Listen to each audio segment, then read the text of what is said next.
Throughout the ages, spiritual traditions from ancient cultures have spoken of the experience of kundalini awakening. In Indian tradition, the experience is described in detail in the ancient holy texts such as the Upanishads, the Bhagavad Gita, and the Yoga Sutras of Patanjali. These treatises describe the process of awakening the kundalini energy through practices such as yoga, meditation, and pranayama. In the Chinese Taoist tradition, kundalini awakening is referred to as the awakening of the spirit fire.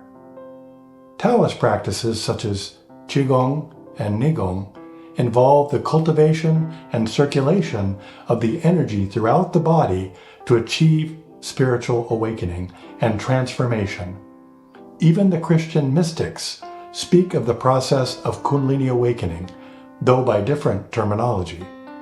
They describe the experience of the awakening of the Holy Spirit and its manifestations as tongues of flames over the heads of the apostles during the Pentecost.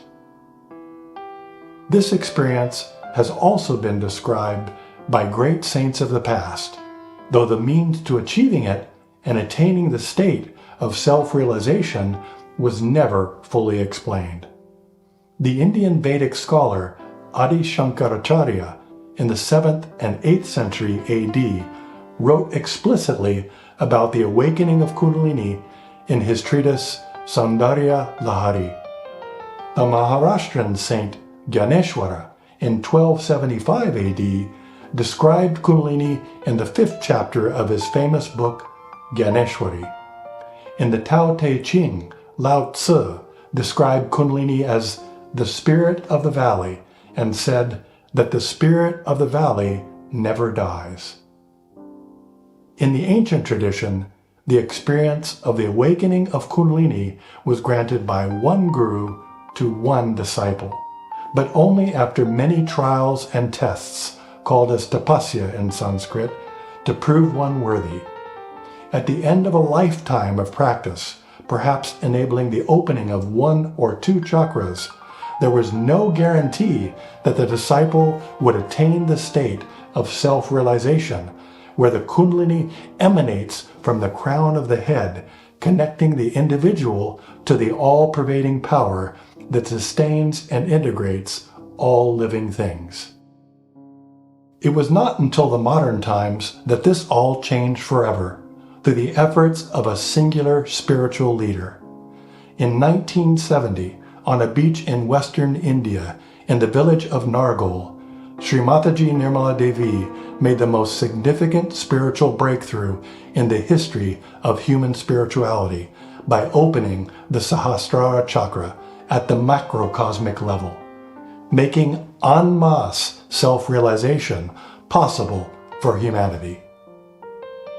Unlike any before or after her, Shri Mataji was able to awaken in literally thousands of people at once the dormant spiritual energy known in Sanskrit as kundalini in the sacrum bone at the base of the spine.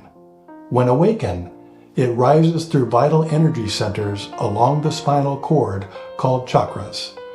As the kundalini passes through the fontanelle area, called as the Sahastrara Chakra, we can feel a cool breeze above our heads and in the palm of our hands as we enter a state of thoughtless awareness, peace, and oneness known as self-realization.